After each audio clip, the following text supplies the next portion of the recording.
Mainly क्या होगा, sorry throat. Okay, अब ये दूसरा जो है वो 2 और 3 और 4 और 5 वीक्स उसके बाद ये होगा आफ्टर द इन्फेक्शन। जब भी ये इन्फेक्शन यहाँ पे हो गया उसके अप टू 1 मंथ के बाद हमें ये क्लिनिकल मैनिफेस्टेशंस जो है वो देखने को मिलेंगे। सो अब ये जो एंटीबॉडीज़ बने हमारी बॉडी में अगेंस्ट द एम प्रोटीन की जो ब्रेन जो है, ओके, ब्रेन में मेनली बेसल गैंग्लिया होता है, तो उस बेसल गैंग्लिया उस पे अटैक करते हैं।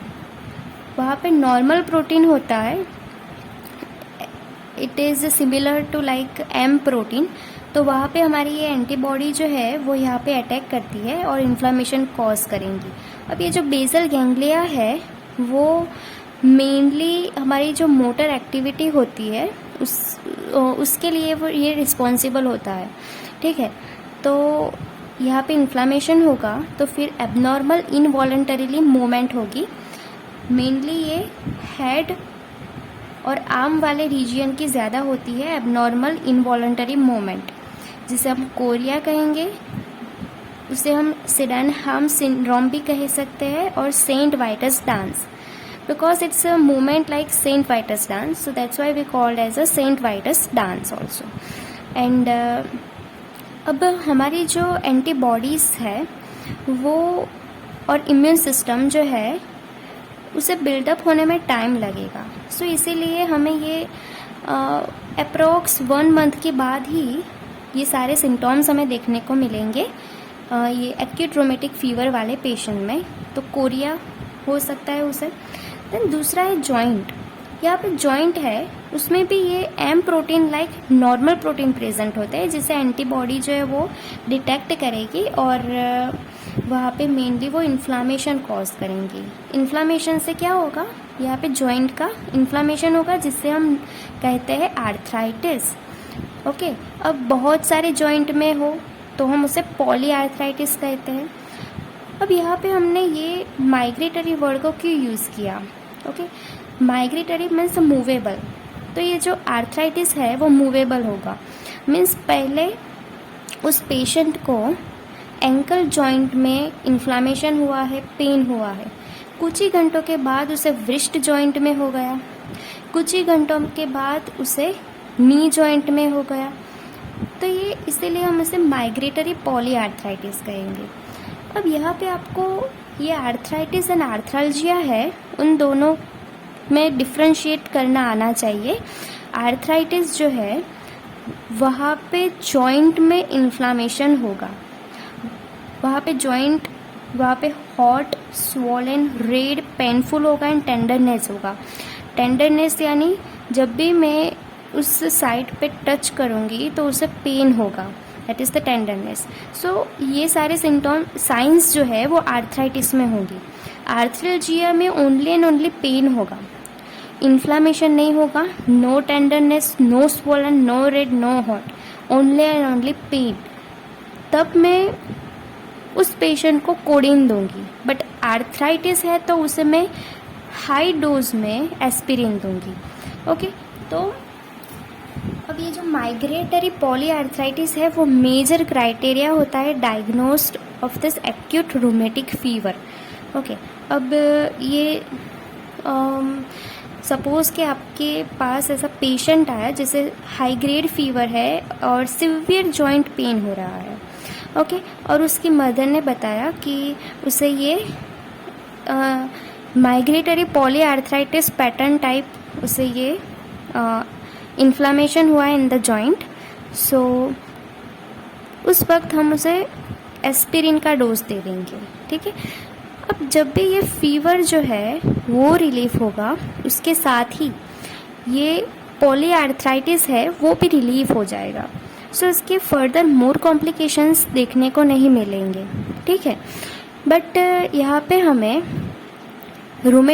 एक्यूट रोमेटिक फीवर को ओवर डायग्नोस भी नहीं करना है और अंडर डायग्नोस भी नहीं करना है। अब ओवर डायग्नोस यानी क्या कि आपके पास ऐसा चाइल्ड आया कि जैसे सिवियर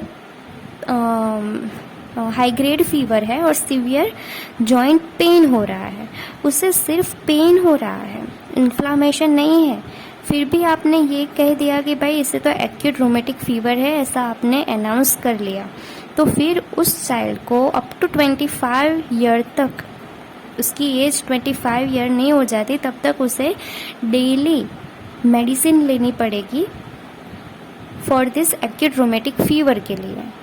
ओके, फॉर कि भाई उसे फिर से स्ट्रेप्टोकोकस का इन्फेक्शन न हो, फर्दर कॉम्प्लिकेशंस न हो, इसके लिए उसे डेली मेडिसिन लेनी पड़ेगी।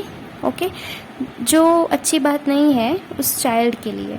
सो हमें उसे ओवर डायग्नोस नहीं करना है और अंडर डायग्नोस नहीं करना है कि भाई उसे रोमेटिक फीवर है बट आपने उसे अच्छे से डायग्नोस नहीं किया कि भाई नहीं, इसे कोडिन दे दी और फिर उसका फीवर भी ओके हो गया, जॉइंट पेन भी रिलीफ हो गया, बट उसे रोमेटिक फीवर है।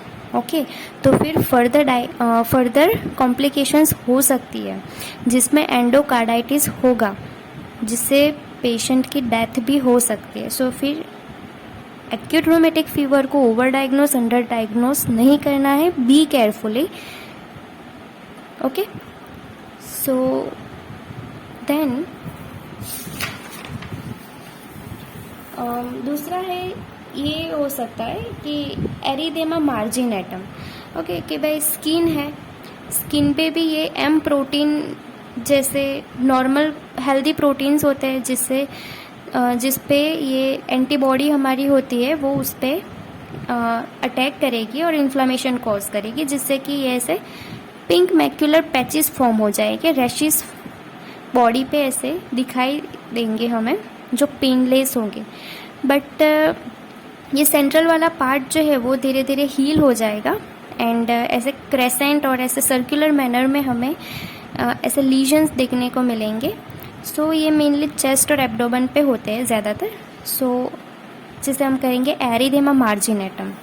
ओके, दूसरा सबक्यूटेनियस जो टिश्यू होती है, कनेक्टिव टिश्यू होती है बीनीथ द एपिडर्मिस, वहाँ पे भी ये M protein like normal healthy protein होते हैं, जिसपे ये एंटीबॉडी जो है वो अटैक करेगी, जिससे कि क्या होगा, नोड्यूल्स फॉर्म होंगे जो स्मॉल होगी, mobile lumps beneath the epidermis and ये पेनलेस होती है।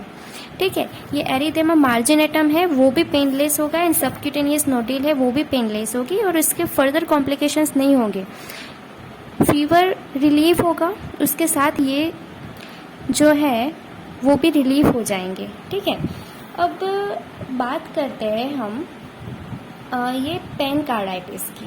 ठीक है,